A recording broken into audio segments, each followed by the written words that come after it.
Welcome to the Rewilded Human podcast, where Dr. Lucille and Lynn will tackle your most difficult and intimate questions with candor, tough love, and a little dash of humor. In today's episode, it's not just the new normal, as you put it. It's not. There's something afoot here that you don't know about your wife. Yeah. And I don't think you should just stuff it. I think that you need to really talk to her about it and find out what's really going on and what else, because the question is, what else is she not telling me? We're treating birth like it's a disease, like it's something that needs to be done in a hospital. And women have always given birth at home as part of a community. And I think it can be such a beautiful process. And I think it's so beautiful for a baby to be born peacefully, gently in the water. You would never have guessed. And that's why these guys can do what they do for as long as they do it, because they have developed a persona that, you can't see through.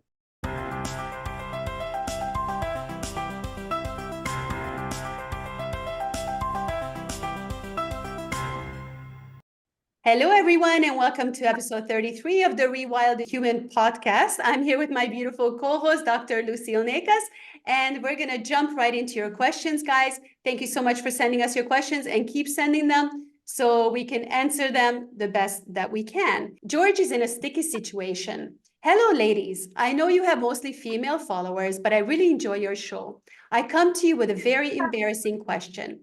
I recently found out that my wife has an OnlyFans account.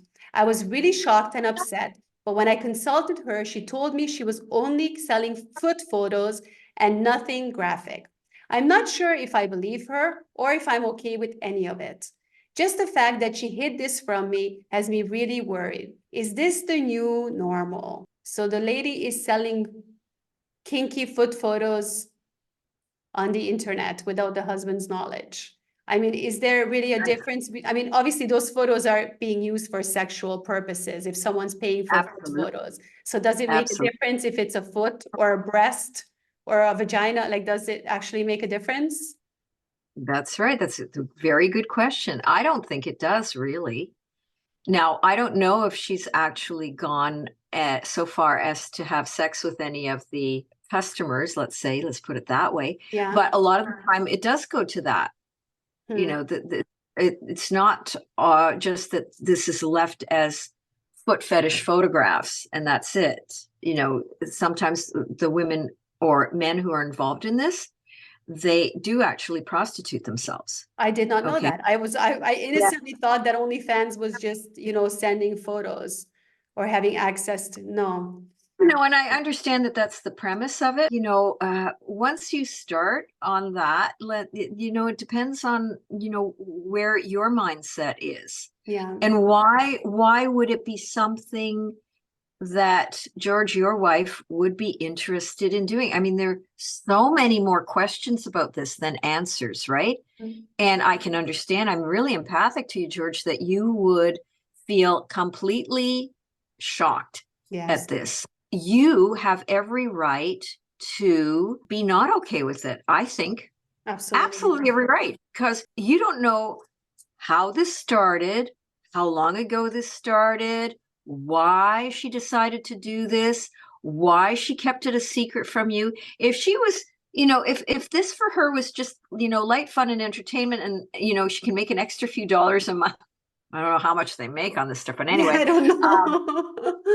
She would have come to you and said, "Hey, hon, I have this fun idea. What do you think if I do this?" Yeah. At the very least, she should have respected the marriage enough to say, if she wanted to do this, she should have passed it by you first. Yeah. So the fact that she did keep it a secret is very, very suspicious. I'm very sorry that you're sitting on this, potential powder keg of unwelcome surprises.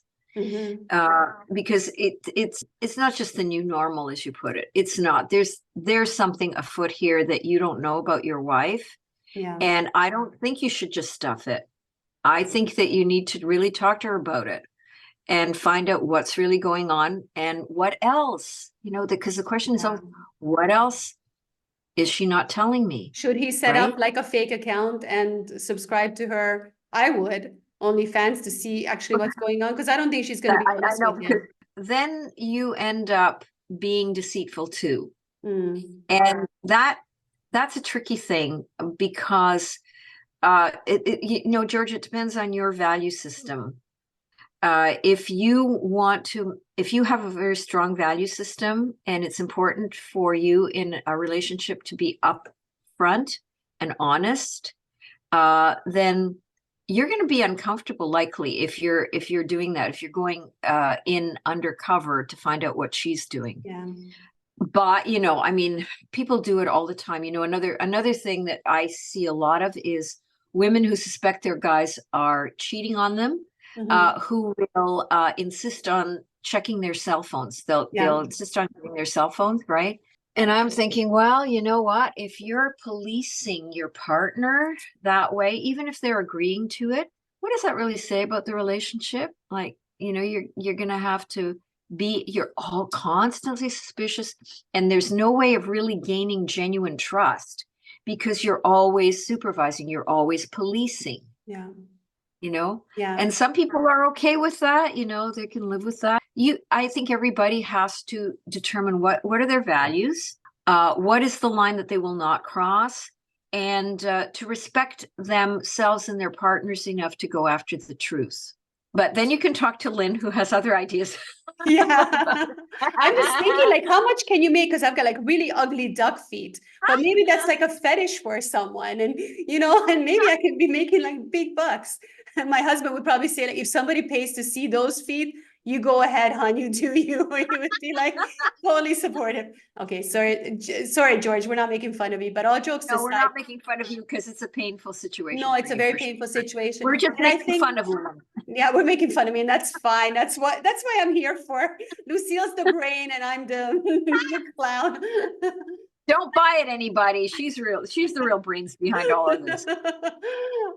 First thing for me would be, if I was in George's situations, to get to the bottom of the situation. Like, I really want to see what's going on. Is it only photos, which is still not okay? But if there's other stuff going on, then you need to know. Yeah. And I mean, if the wife is not willing to sit down with you and open her OnlyFans and show you exactly what's happening, what kind of messages she's getting, what kind of photos she's getting from the guys, and what they're doing all over her foot photos, then, I mean, that's the basis of everything. I would need to know exactly what is happening and why it was. Yeah, I agree.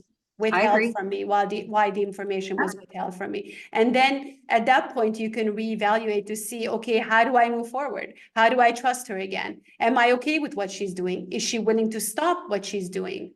Or is she like so invested in this whole thing that that's more important than the marriage at this point? Yeah, yes. It's shocking, because it's kind of like saying, I don't know my wife. Yeah. I don't know this is a woman I thought I knew, and I don't know her.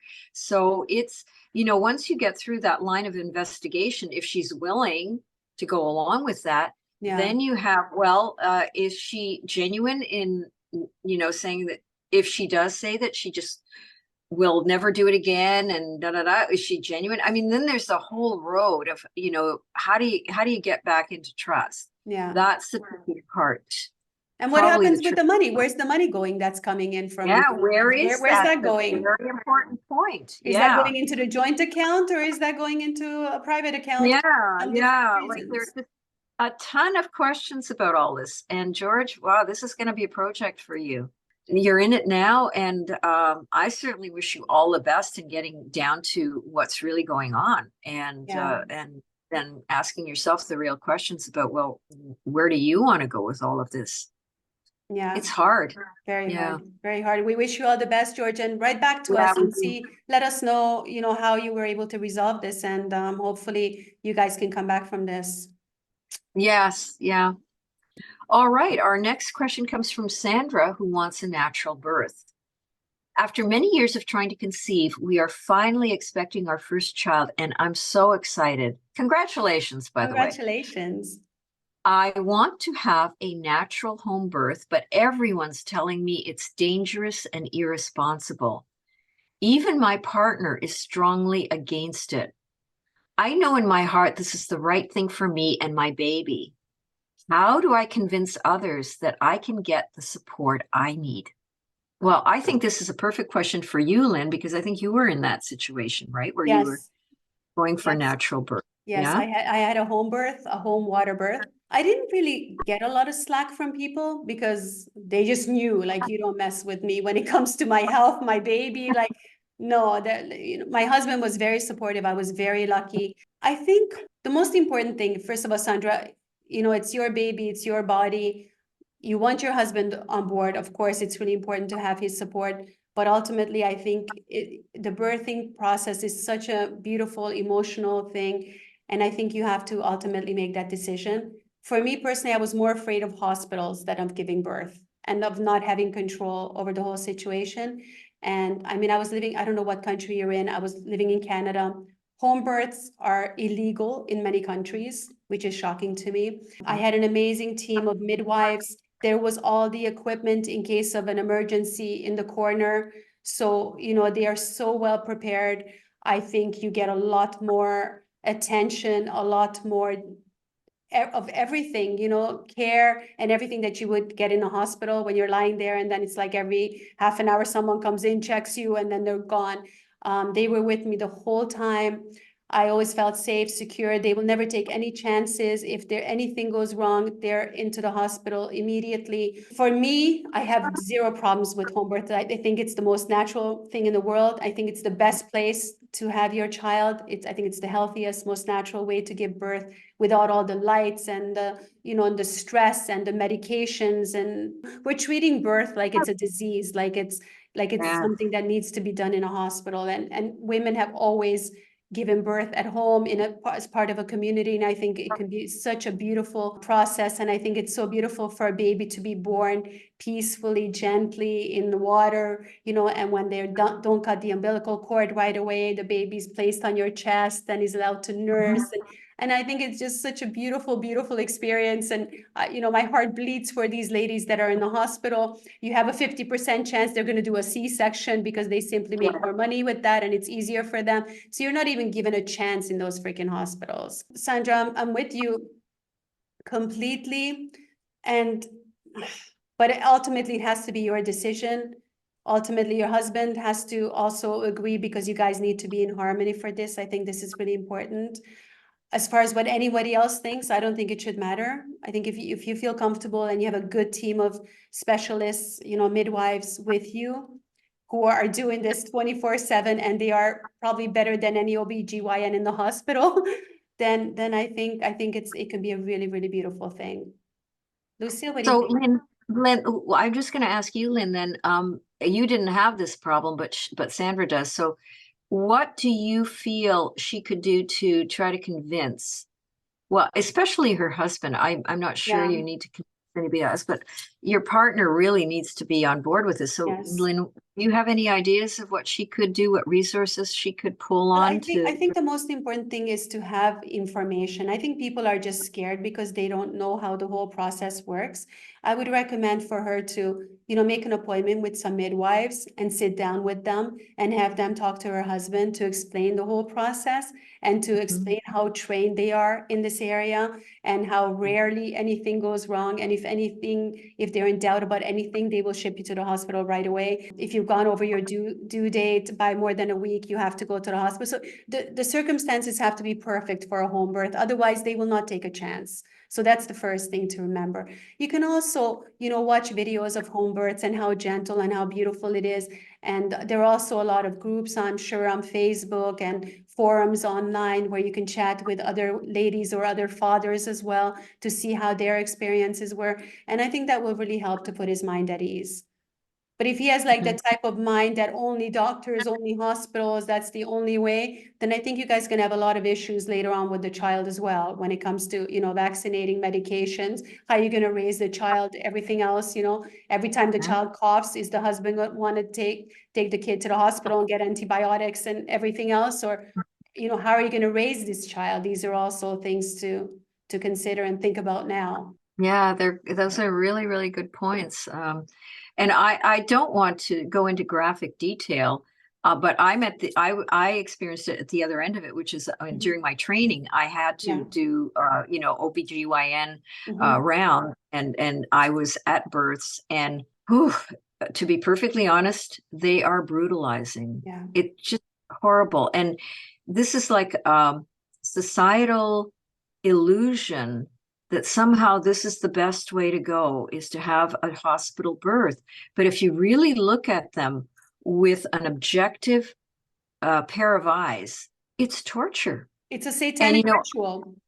it is, it's horrible. It's horrible. And, yes, women have done it. It's been happening for many, many decades now, these hospital births. But I have personally had to help some women who've been traumatized by the birth. And I have to work with them in my psychotherapy practice. This is, and a lot of people unfortunately think, oh, well, wow, I feel so bad. And then they think it's their fault that they have such a negative experience of a hospital birth. And people don't really talk about it. It's kind of like, oh, this is natural and everybody should just, suck it up and all blah, blah, blah, blah, blah. But it's not. And there are far more women out there, I think, who are traumatized by the birth than we realize. Absolutely. And just having your legs in stirrups and you're pushing against gravity. I mean, we're supposed to be squatting. You need to be pushing down. We used to have these birthing chairs, and like nothing makes sense. Or the episiotomies or the C-sections that are not necessary. And they just slice you right up because it's easier to take the baby out. And then the baby's traumatized, and all the injections right away the second the baby's born, because the baby doesn't have an immune system. It needs all the injections right away. It's insanity. And then the circumcision and like, to me, it's a satanic ritual, what they're doing to the babies, what they're doing to the mothers. It's absolute hell. So I was like, I went over my due date. And I was like paranoid because I did not want to go in the hospital. I was running up and down the stairs, everything, trying to bring on the labor, because that was my biggest nightmare, going to the hospital and not having control over this birth. That was just a horrible feeling. So if Sandra, if you're anything like me, just fight for what you want and do what's right for you and your baby. And ultimately, it's about you two, and your baby's going to be grateful forever, because that trauma that these babies are brought into the world is just, it stays with them for a lifetime. It's absolutely horrible. Imagine when you come out and you've got this bright light and these strangers grabbing you, and it's cold and air conditioned, rather than having this beautiful, gentle water birth when you arrive in water, with dim lighting and calmness, and no doctors running around, and you're not being ripped out of your mother's hands. And, it's just, and the umbilical cord being cut right away, which, cuts off the blood supply, and it causes all kinds of issues. And also, I don't know if you know about this, Lucille, but when you have a vaginal birth, the baby is bathed in DMT. So that's when the third eye opens. Going through the birth canal. I've heard that. I've heard of that. Which is amazing. So we're cutting the children off from this when we're doing, routine C-sections, just to make things easier for the doctors. And then these babies and these children or adults later go through lives without their third eye opening because they missed out on the whole birthing process. How sad is that? Yeah, exactly. So Sandra, I hope we're helpful with our tips. Sorry, I feel very passionate about this. Yeah, we wish you all the best. And I also hope that through your contact with the midwives, if you're going to go down that route, that maybe through them you can also find a support community. I think it's very, very helpful to be with other women who've done this, and that will support you and maybe open your husband's eyes a little bit more to that this could be a wonderful thing. It's only your husband that you need to bring on board. Nobody else matters, really. Just don't listen to them and do what feels right for you. And congratulations. Yes, congratulations. Very, very exciting. So we'd be interested to see what happens. So definitely. Please write back to us. We'd love to hear how it all works out for you. Our next question comes from Helen, and she has found some shocking photos. Ladies, have I got a doozy for you? I recently found naked photos on my boyfriend's phone of several different girls. Not only that, I'm pretty sure he's also sending photos, as I've seen photos of him that he definitely didn't take for me. He's a super nice, quiet, and conservative guy. Aren't they all, eh? So I'm in total disbelief how he's capable of this. How do I confront him and trust him again? Well, obviously, there's going to be if he's receiving photos, he's going to be sending photos. It's never a one-way thing, right? Of course. So the interesting thing, Helen, is, and I feel for you, but the interesting thing is you're saying, how do I confront him and trust him again? Well, we don't know about the trust him again, right? No. I would say, be forthright. Mhm. I found these photos. I need to talk to you about them. Just let him have it. Like not in a confrontational, angry way, but no nonsense. Yeah. I would say don't, some women go into, oh, but I could offend him. Oh, but he'd get angry or blah, blah, blah, blah, blah. Well, whatever he does, you're just going to learn a little bit more about this boyfriend, Mhm. right? Yeah. You're going to watch his reactions as much as you want the answers to your questions. You're going to watch his reactions and Mhm. really find out who this guy is. And you know what? Thankfully, it's happening before you're married, Yeah. For because you sure. have some time, But this idea that, that these kinds of guys are anything but nice and quiet and conservative. No, a lot of them are like this, and they lead double lives. Yeah. It's the quiet ones you got to be careful with. It's always the quiet ones. And I had an experience like this myself, where I had a party at my home. Somebody that was a very good friend of mine, she said, well, I have this really close couple friends, and can they come? And I said, sure, fine. And they were a lovely couple, and the guy was very affable and friendly and nice, and just a real really, you would have swear that he had a heart of gold, right? And then 3 weeks later, my friend contacts me, and she says, I'm so shocked. He went on a business trip to Alabama or wherever, and was picked up by the police for dealing in child pornography. Whoa. Oh And nobody had any idea. So this guy was in jail. Wow. You would never have guessed. And that's why these guys can do what they do for as long as they do it, because they have developed a persona that you can't see through. You can't see through. Unbelievable. It is unbelievable. So I would say this is unfortunately an eye-opener for you, Helen, that will in many ways help you for the rest of your life, in that you're not going to take surface appearances on face value. And if you continue with this guy, although I don't know, I find it a little bit difficult how you're going to do that. But anyway, if you do, then you're going to be in a position where it's going to be really tough to trust him after this.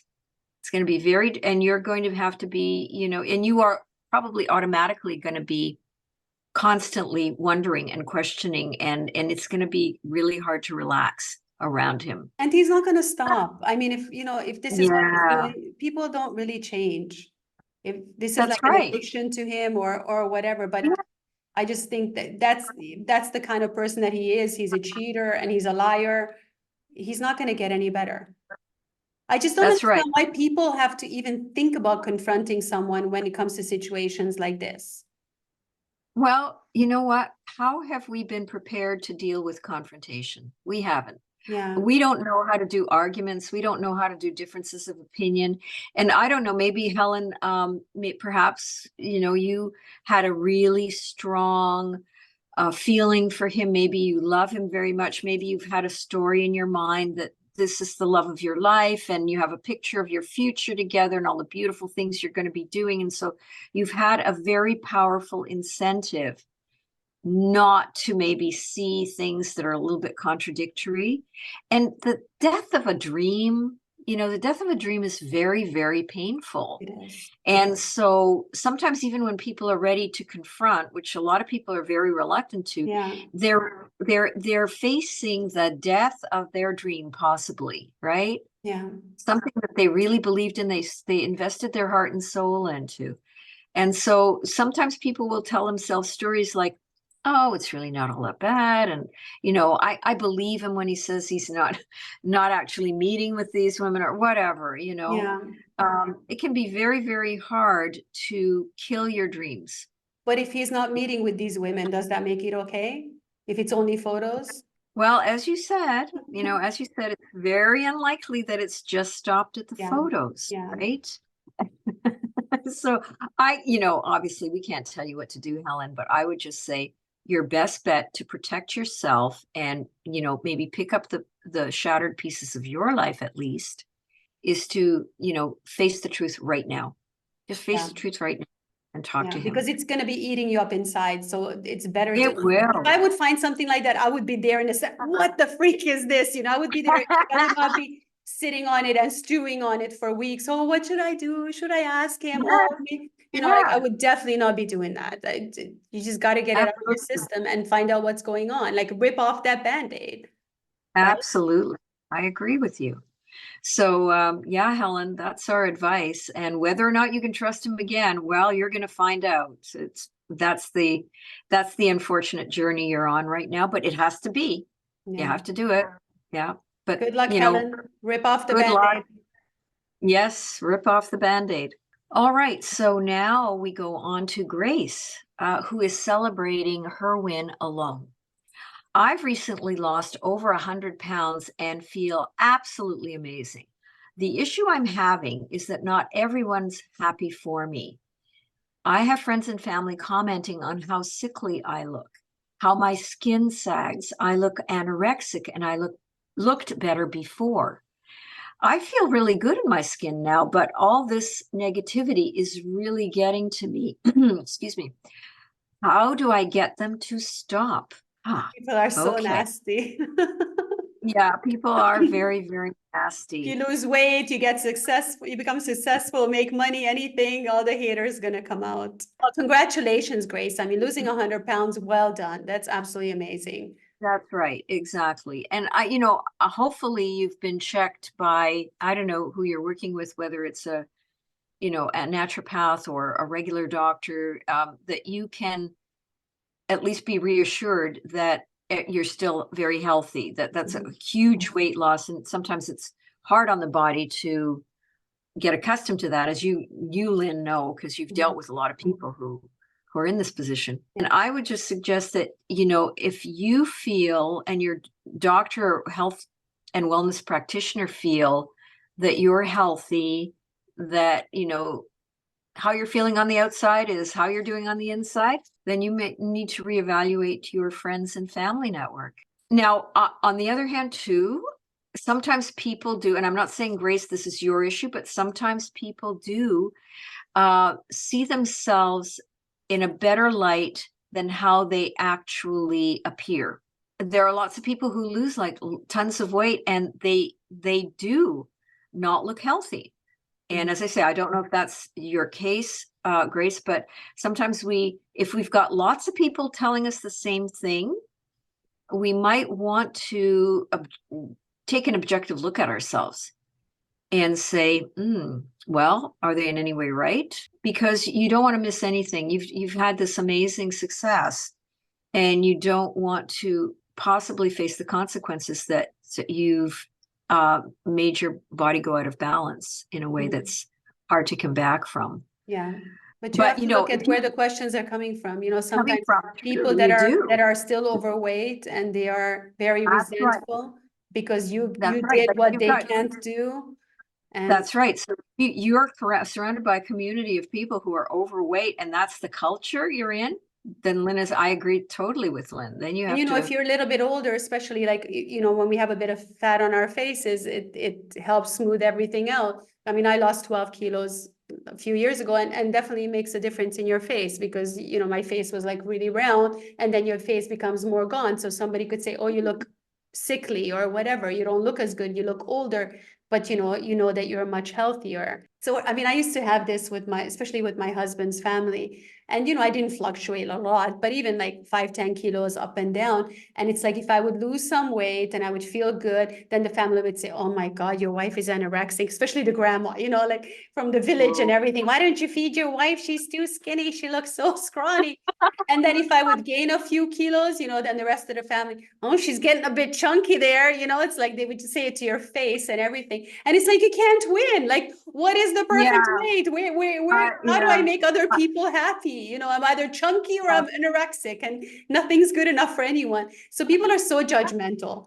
So I think if Grace is healthy and she feels good, and like you said, she's working with a professional who says all her markers are perfect and she's on her way to being her healthiest self, then she shouldn't pay attention to these people. But it's hard because when you accomplish something so amazing, like losing 100 pounds, you want the approval. You want everyone clapping for you and saying, well done, you did amazing. And when you don't get that, it's kind of like a letdown. It's like, I did all this work and nobody acknowledges it. It's horrible, right? It is. And then you have to fall back on your own inner judgment, your inner wisdom, and Your celebrate yourself. self-confidence. Yes. So yeah, this isn't easy. It isn't easy, but well, we wish you all the best with it, Grace. And let's hope that, if you're healthy, you keep that weight off and you are amazingly healthy for the rest of your life. That's the most important thing. So just don't pay attention to anyone else. You know in your heart you did a wonderful thing and you look and feel amazing. Enjoy it. And find new friends, find new circle, and find people that can appreciate you and who already know you and love you for who you are and how you look, and not worry about the rest. Okay. Well, thanks everybody. That was a great series of questions. And we just want to remind you, please like, comment, share, subscribe to our wonderful podcast so we can keep it going. And please, please, please keep sending those questions in. Yeah, absolutely. And in the next episode, guys, in episode 34, we're going to talk about marriages and finances. So that's going to be an interesting. We have some really good questions. You won't want to miss that one, guys. Make sure you tune in. Thank you so much for watching and listening. All the best. Take care. Thank you. Bye-bye, everyone. Bye-bye.